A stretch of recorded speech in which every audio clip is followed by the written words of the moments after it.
Ryan Reynolds here for, I guess, my 100th Mint commercial.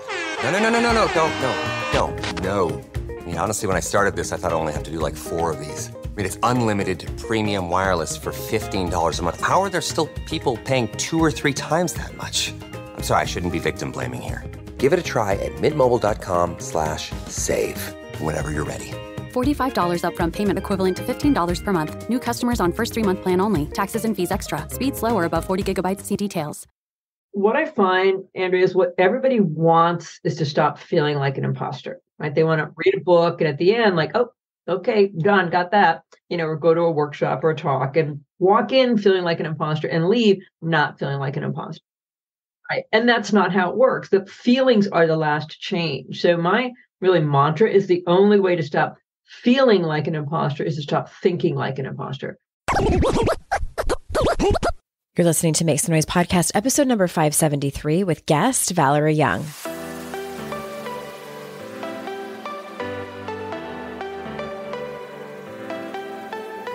Welcome to Make Some Noise podcast, your guide for strategies, tools, and insight to empower yourself.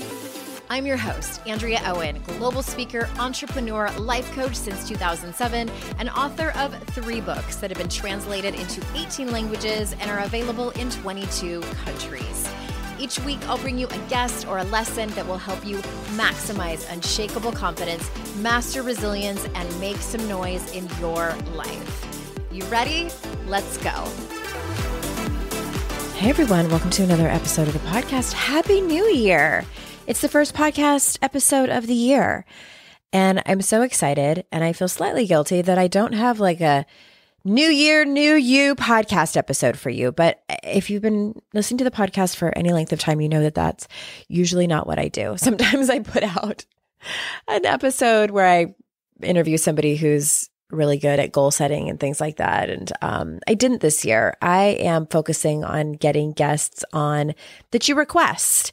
I'm still catching up from last year. I think I've about caught up with all of the topics that you, my listeners, requested. And today is no exception. We have a guest on who is an expert, and literally like started an institute around the imposter complex. Valerie Young is here, and I'm excited to finally interview her for the show. I realized, when I saw the request come through for imposter complex, I was like, oh, I've had somebody on about that, and realized it was Tanya Geisler, and it was, I think, episode 37, it was a minute ago, 10 years ago to be exact.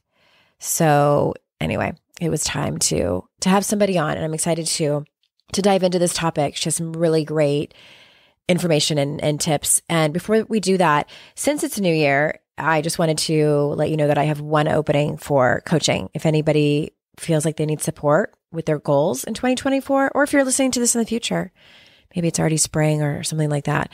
But typically I help women who are, they've got a lot going on in their life, whether it's their career. I have coached some women that don't work outside of the home, but just they are leaders in some sort of their life, whether it's at the home, work, sometimes both. And they have got a lot of the boxes checked off, but there's a few things that they're just struggling with. Sometimes it is having hard conversations and setting boundaries. Sometimes it's getting to the bottom of like kind of why they feel like shit, but it's not depression. They just want to feel more fulfilled.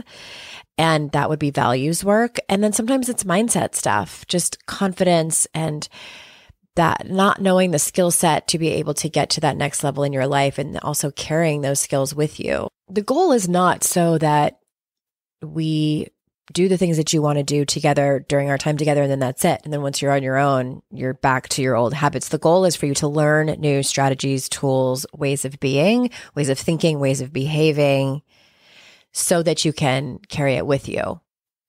If that happens, I'm doing my job well. So anyway, AndreaOwen.com/links. And in that list of things, you will see a button to fill out an application or go to the coaching page to read more about it. All right, let me tell you a little bit about today's guest. Dr. Valerie Young is the leading thought leader on imposter syndrome and co-founder of Impostor Syndrome Institute. Valerie's work has been cited all around the world, including in Time Magazine, Newsweek, the New York Times, Psychology Today, Science, the Wall Street Journal, O Magazine, and many more. Valerie is author of the award-winning book, The Secret Thoughts of Successful Women and Men, Why Capable People Suffer from the Imposter Syndrome and How They Thrive in Spite of It, with Random House, and is now available in 6 languages. So without further ado, here is Dr. Valerie. Dr. Valerie, thank you so much for being here. I'm thrilled to be here.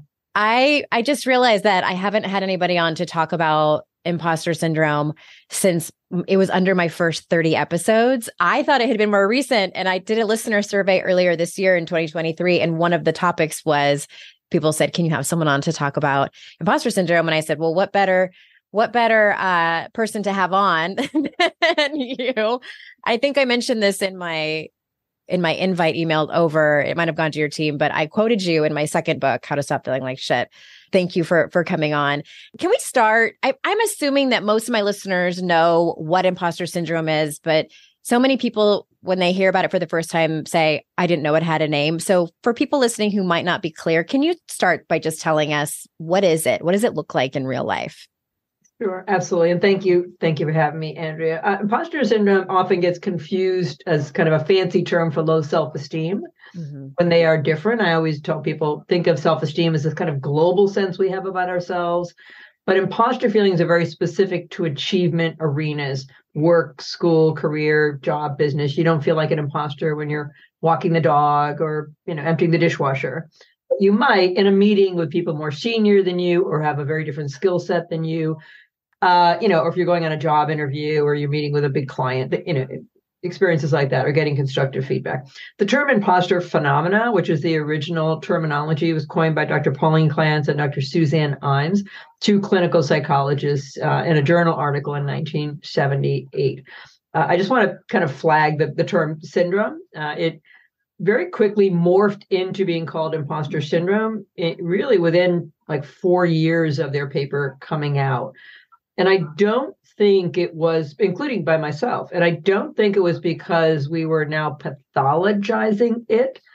I think it's because there are 2 definitions of syndrome. One is the more clinical kind of mental health understanding of it, but the other one, is really comes out of the dictionary, which is most people's frame of reference, which is a set of thoughts, feelings, and behaviors that constitute a pattern. And that's how I use the term syndrome, not to diagnose anyone. You should never be running around diagnosing people.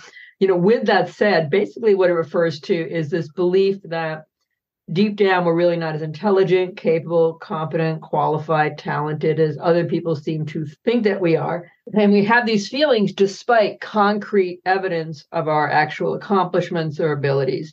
So the question is, if you can see the degree on the wall, you can hear your performance review, you can see you landed the big client or the book deal, what's happening? Well, those of us with imposter feelings have become very adept at essentially saying, well, sure, I did it, but I can explain all that. So in other words, we externalize our accomplishments. We say, well, they said they love my podcast, but that's just because they like me, or I was lucky, or timing, I had a good connection. And ultimately, central to imposter syndrome, Andrea, is this fear of being found out. Yes. And I have found that it can be a little insidious. And what I mean by that is a sort of covert, because for the longest time, I didn't think that I really struggled with it. And then I was writing my second book, and I remember thinking, and probably saying out loud to people, oh, now I feel like a success because I truly believe my first book was a fluke. Like it just was like this accident and, and then, okay, the second time, like now I can count myself and see myself as quote unquote successful. So do you see that happens sometimes? In the music world, you talk about kind of one-hit wonders, right? Or if your book is a bestseller right out of the gate, or you get some kind of acclaim, sometimes there's this fear, like, I don't know how I did it the first time. Mm-hmm. Surely it couldn't have been my talent. Right. How can I possibly replicate that initial success? When I was a doctoral student, I wrote this paper on white racism that ended up being used on multiple college campuses. I didn't write for probably 2 years after that because I had no idea how that even happened. Right. So how could I repeat that? One of the things I find so interesting about your work is, and there's a really great infographic, I'll link to it in the show notes, is you talk about the imposter syndrome coping mechanisms, and there are 7 of them. I think it helps people identify the behaviors that they do to try to kind of cope with or cover up their feelings of imposter syndrome. Can you talk about some of those? Yeah, and truly credit for that conceptualization goes to Clance and Imes. They identify they call them coping and protecting mechanisms. And these are unconscious ways that, something in us is kind of kicked in to help us do 2 things. One, manage the anxiety of waiting to be found out, waiting for the other shoe to drop. And the other one is to actually avoid being found out, protect us from being discovered. So they identified things like holding back. I call it flying under the radar. So that's the person who maybe doesn't ask questions in meetings or class, doesn't go for more challenging opportunities or assignments, doesn't start their business, doesn't scale their business. If I can kind of keep my head down, do my work, play it safe, they won't find out. On the other end of that continuum is people who overwork, overprepare for everything. And I don't mean here like good old-fashioned hard work, but this sense that the only reason I'm successful is that I have to work harder than everyone else to kind of cover up for my supposed ineptness. Years ago, I was on a talk show in Boston to talk about imposter syndrome. And there was a medical student there, Karen Brown from BU, Boston University. And the host said, Karen, this is ridiculous. Clearly, you're intelligent. You're a medical student. She said, no, not really. I just work harder than the other students. For someone else, it might be kind of chronically procrastinating on important things. And this is one I always want to be clear about because we all procrastinate. I think we're hardwired to avoid things that are big, hard, difficult, where to start, or they're not very fun. Where it matters is when it can undermine achieving our major work or life objectives. So very quick example, young woman wanted this very prestigious internship when she was at university. To get it, she had to complete a very heady application process, a lot of steps, had 6 months to do it. Due, let's say, November 3rd, when do you think she starts it? November 2nd, right? She gets it in on time, but she doesn't get the internship.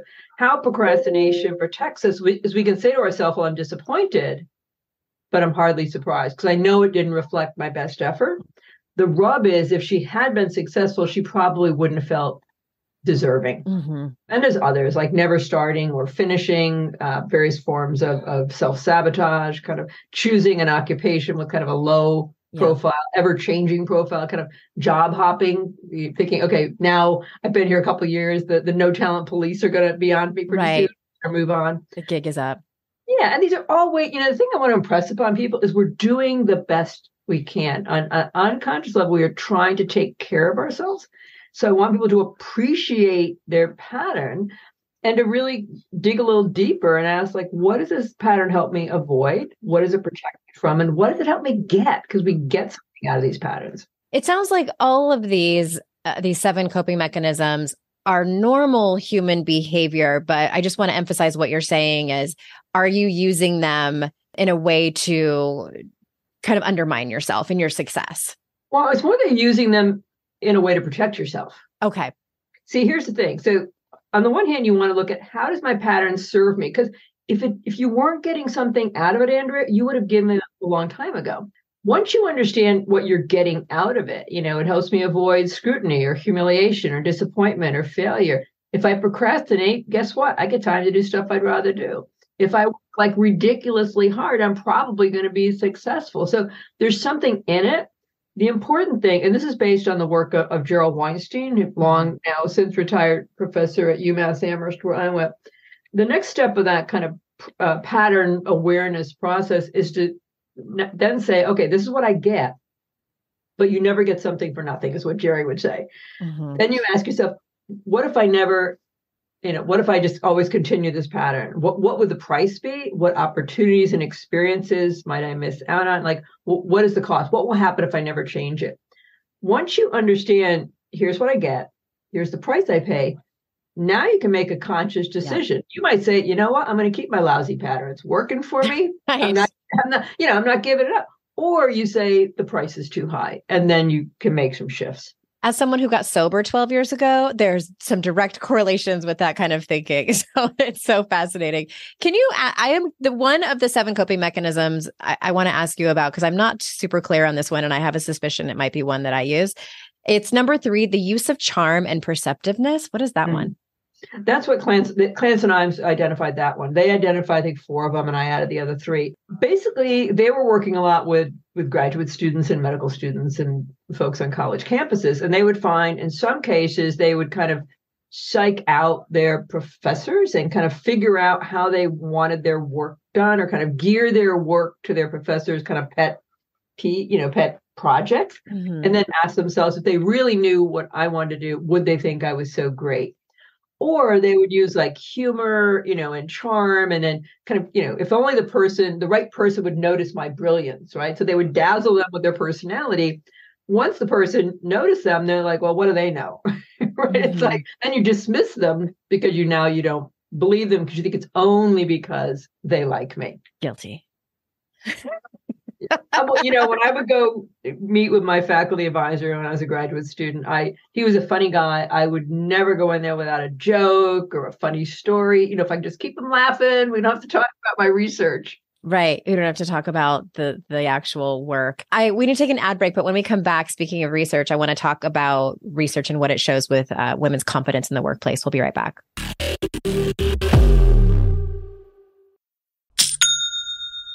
Shopify's already taken the cash register online, helping millions sell billions around the world. But did you know that Shopify can do the same thing at your retail store? Give your point of sale system a serious upgrade with Shopify. With Shopify, you get a powerhouse selling partner that effortlessly unites your in-person and online sales into one source of truth. Track every sale across your business in one place and know exactly what's in stock. Connect with customers inline and online. Shopify helps you drive store traffic with plug-and-play tools built for marketing campaigns from TikTok to Instagram and beyond. Get hardware that fits your business. Take payments by smartphone, transform your tablet into a point of sale system, or use Shopify's POS Go mobile device for a battle-tested solution. Sign up for a $1 per month trial period at shopify.com/noise, all lowercase. Go to shopify.com/noise to take your retail business to the next level today. Shopify.com/noise.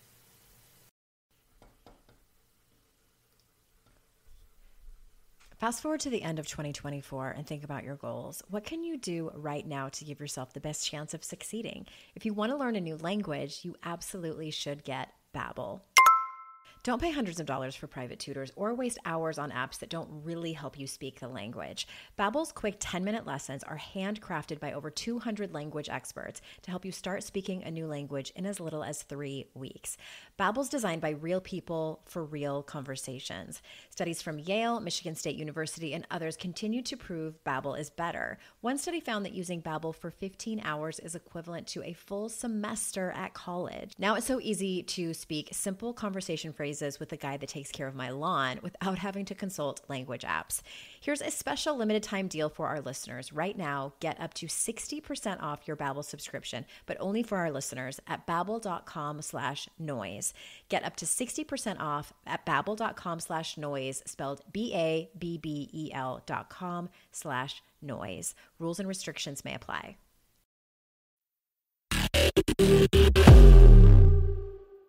All right. Can you tell us what the research shows in terms of the competence of women in the workplace?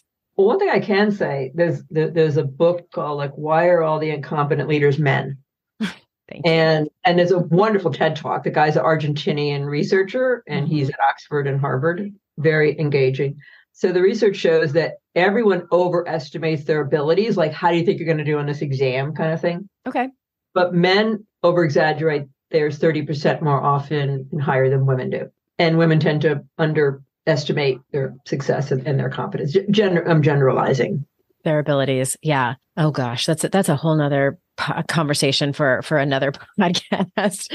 I know in your book you talk about rethinking, risk-taking, and cultivating chutzpah, which I never feel like I pronounced that correctly. Can you talk about that a little bit? There's a perception that women are not risk takers. And I kind of invited readers to rethink that. I think having children is pretty darn risky, right? Sure. Putting all your eggs in one basket. Historically, women relied on a man to provide, and let's hope he sticks with you for the rest of your life. Otherwise, you're screwed. Women take more risks in emotional realms, in vulnerability and sharing in ways that might be terrifying to some men. They might be a little more risk averse around finances, but I think it's partly a survival kind of thing.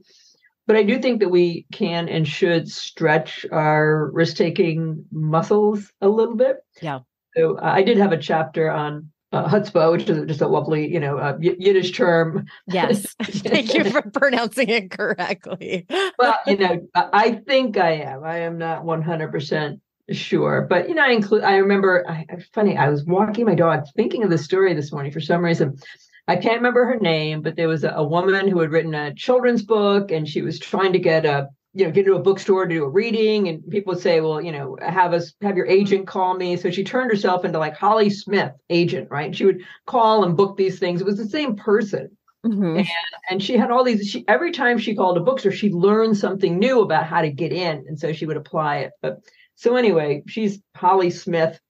And she finally gets this big book signing, and there's a line outside, and they're all coming in. And the person who brought her in said, something like, wow, you sound so much like Holly. And she said, yeah, people say we look a lot alike too.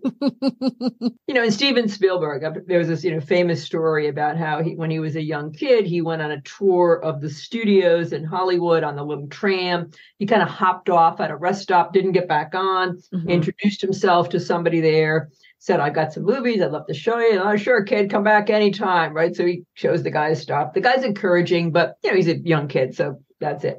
Well, he just shows up one day with a briefcase with a sandwich in it, nothing else, walks into an empty office, sets up his office, puts his name in little white letters out on the board in the hall, right? He became a squatter, right? Mm-hmm. And it's a lot easier to kind of make connections if people think you're already on the inside. Yeah. If you belong there. That's so interesting. The whole conversation around risk-taking is fascinating. And I've seen some research that points to small children and the way that, it's gender specific, and the way that little boys are from toddler age, little boys are treated versus little girls, and little boys in their rough housing, they're encouraged to take risks even at that age. And that kind of social conditioning matters as we grow up. By no means I'm an expert on this, but I also think that some of it comes down to personality. I think I'm lucky in that regard, and that I was both born with the personality of high risk. I think a lot of it has to do with, my ADHD, and just, let me tell you, like, high risk is not great around drugs and alcohol, everyone. Like, I don't recommend it. However, and another thing, one of the pieces of advice my dad gave me at such a young age, I grew up on the tennis court. Both my parents were avid tennis players, and my dad would always tell me when he was teaching me how to play tennis is, always rush the net, always rush the net. And what he would tell me is, it's not just about your confidence because it's a vulnerable position. And when you're playing singles in tennis, to be at the net, however, it's intimidating to your opponent. And that's what he told me, and in life as well. And I learned that I'm lucky I learned that at such a young age, because when I was younger, I was a little bit more shy, but I've taken that advice with me. And when I'm, hovering over the keyboard about to email someone or take whatever kind of risk it is, I hear my dad saying, like, rush the net, kiddo, just rush the net.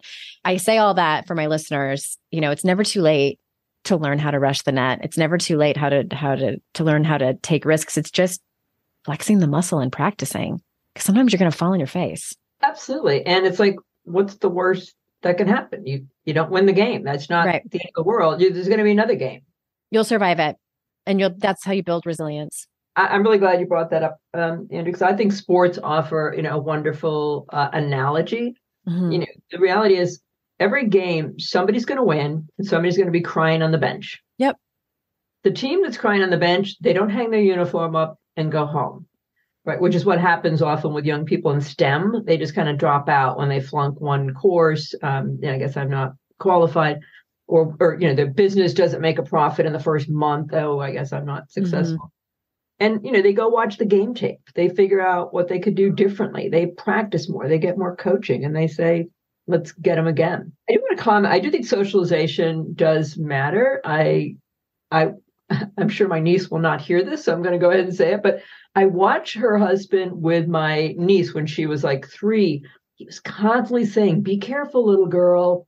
Be careful, little girl. I guess she was running in the living room. The message was constantly danger, danger, be careful. And now she is so tentative as a 5-year-old, like, oh, I don't want to walk across the scary rocks, And I really wonder how much that got instilled. At least somewhat, I'm sure. I want to circle back to one thing I think that you commonly probably hear in the work that you do, and that because some people say that imposter syndrome is actually a good thing. So do you agree with any part of that? I do not. And, okay. And let me tell you why. I was hoping you would say that. Please expand. I honestly didn't know what you were going to say. It's funny because these different narratives all popped up around 2011. And that was one I kind of dug into to like, where is this coming from? Because it's a great TED Talks from this lovely entrepreneur, this guy from Australia who talks about it. It was a man. Good thing. Adam Grant has it in his book. It's a good thing. Seth Godin, marketing guru, he says, don't you dare try to get rid of your imposter syndrome. So Godin would say you need it for creativity. Adam Grant would say it motivates us to work harder and it keeps us humble. So those are the main reasons I hear. I look at it like, it means we're learning. So first of all, are we saying that you have to feel inadequate to be learning and to be creative? I don't think so, personally. I don't either. This idea, the humility thing, I think that does work for some men for whom hubris is more of an issue, they do need to probably work at tamping it down. In 40 years, I have never heard one woman, Andrea, not one woman say, I think I'm going to keep my self-doubt because it keeps me humble. Yeah. I've never heard that. So I don't think that's an issue. The other one is this idea that it motivates us to work harder. A lot of respect for Adam Grant, but in his book, he says it motivates us to work harder. He said it may not help if you're like trying to decide to get into the race, but once you're in the race, it helps. Well, guess what? A lot of people aren't getting in the race because of imposter syndrome. They're not starting their businesses, scaling their businesses, going to school, going for promotion. So let's not leave them out. But even then, he's got a little asterisk and he's got a footnote, and it's in like 7-point type that says, basically, by the way, the research shows women are less propelled by self-doubt. It may motivate men. So if that works for you, great. But I would say, can we find a healthier motivation for working harder other than trying to outrun the imposter patrol? And importantly, I think it's a false choice. This idea that you could be an arrogant jerk who's kind of dialing it in, who's not creative, or you can feel like an imposter. That's what we're presented with, either or. And I think there's a third choice, a healthier choice, and that is to become what I refer to as a humble realist. Somebody who is genuinely humble, but has never had imposter feelings. And it's not because they're more competent. It's because they have a realistic understanding of what it means to be competent. They have a healthy response to failure, mistakes, constructive feedback, which, let's face it, it feels like criticism to us. Yeah. And they understand that a certain amount of fear and self-doubt are part of the achievement journey, which means they're not expecting themselves to feel confident 24/7. Yeah, it sounds like, that last part is mixed in some emotional intelligence there. What you were saying reminds me of, the whole concept of that imposter syndrome, kind of propels you to be more successful, productive, et cetera. It reminds me of when people say, you can say shame changes people's behavior. It works. It will change behavior on a dime. But in the long run, it's destructive. It's incredibly destructive to people, to relationships, to yourself. It's like, so from every angle. And I cannot believe it was a footnote. Like, it deserved an entire subsection in the chapter, just looking at the research between men and women and how imposter syndrome differs there. Yeah, and I think it's also based on this false premise that imposter syndrome primarily affects high achievers. And I think it affects people who could do more. Yeah. If they chose to, were it not for nagging self-doubt. We probably should take another break before I get into my next question. So we'll be right back. I I've definitely been in that place where my paycheck ran out before the next one got here. Life doesn't happen bi-weekly, so why should payday? The money you earn can be in your hands today with Earnin. Earnin is an app that gives you access to your pay as you work, up to $100 per day or up to $750 per pay period. Just download the Earnin app and verify your paycheck. Then access up to $100 a day as you work and leave an optional tip. Any money you access plus tips are automatically repaid from your next paycheck. You can use Earnin to pay for a girls' night out, a last-minute gift for a loved one, or even summer camp for the kids. Make Earnin a part of your financial routine and join Earnin's over 3.5 million customers who say things like, when I think about Earnin, I think about financial stability, security. It gives me a lot of peace of mind. Download Earnin today, spelled EARNIN, in the Google Play or Apple App Store. When you download the Earnin app, type in noise under podcast when you sign up. It really, really helps the show. Noise under podcast. Subject to your available earnings, location, daily max, and pay period max. See earnin.com/TOS for details. Earnin is a financial technology company, not a bank. Bank products are issued by Evolve Bank and Trust, member FDIC. Today's podcast is sponsored by MIDI Health. Ladies, are you over 40 like me and dealing with hot flashes, insomnia, brain fog, moodiness, some vaginal dryness, or weight gain? Don't just accept it as part of aging. These symptoms are often linked to hormonal changes during perimenopause and menopause. At MIDI Health, they get it. Their experts know what you're going through and how to help. MIDI clinicians are menopause specialists offering safe, effective, FDA-approved solutions. And guess what? MIDI care is covered by insurance. So stop pushing through it alone. Schedule a virtual visit and dive deep into your unique symptoms and health background. You'll walk away feeling heard and with a plan to start feeling better. Visit MIDI Health today and reclaim your well-being. You deserve to feel great. Book your virtual visit today at joinmidi.com. That's joinmidi.com. joinmidi.com.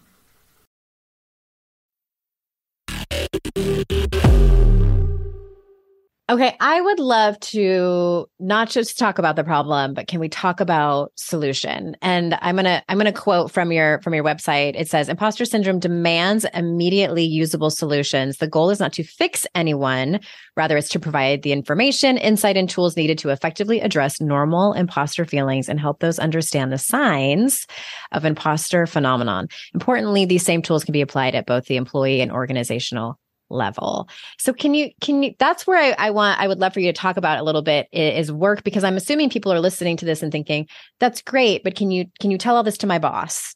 Because they're kind of they built the workplace that makes me feel like an imposter. Like, what is your take on that? I think workplace culture can play a role in fueling self-doubt. I think there are certain industries and sectors on a larger level, like academia, which is a culture of critique, medicine, which is a culture of shaming, especially with medical students and residents, which are overarching. It wouldn't matter what workplace you went to, the overarching culture, feeds into and fuels imposter syndrome.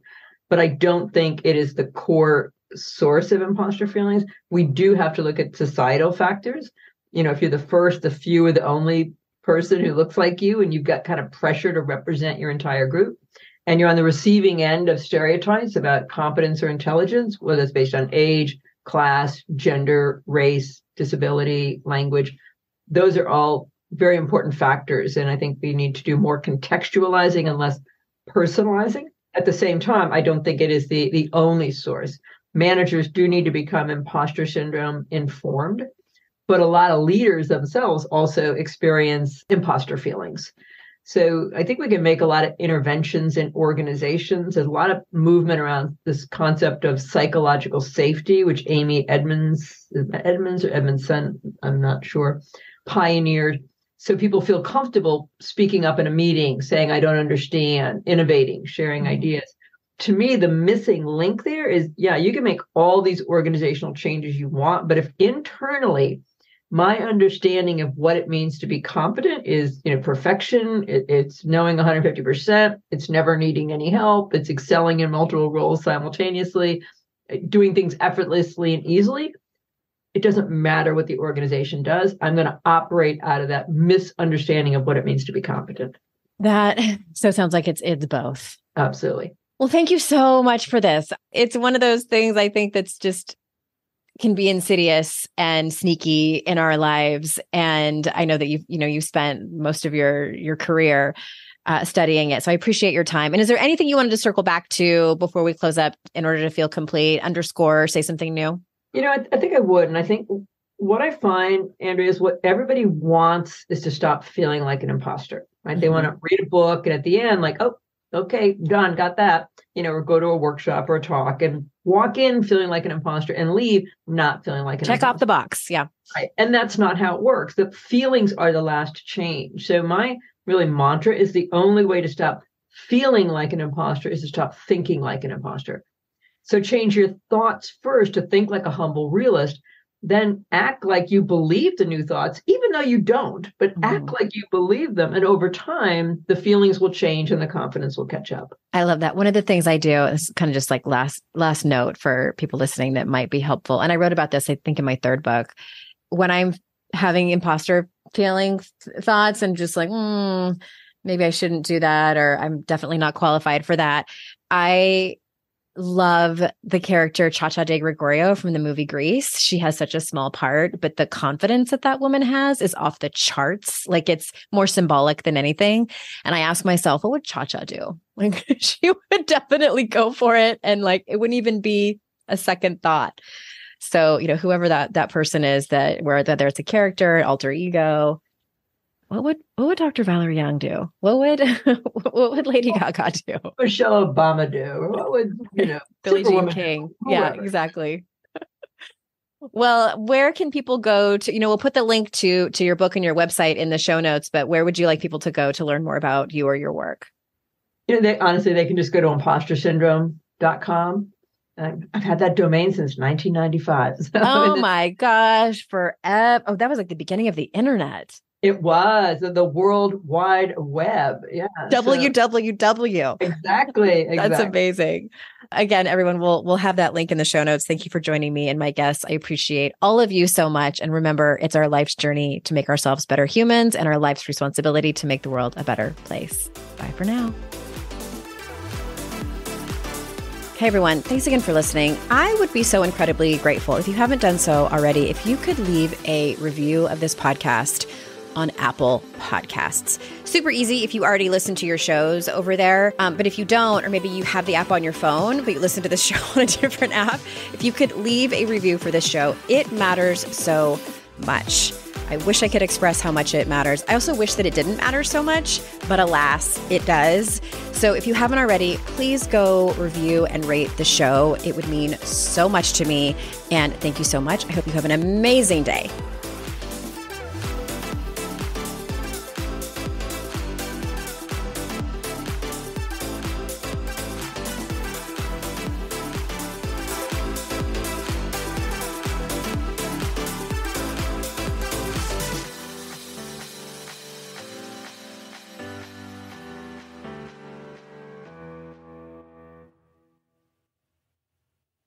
I'd like to introduce you to the Minimalist Moms podcast.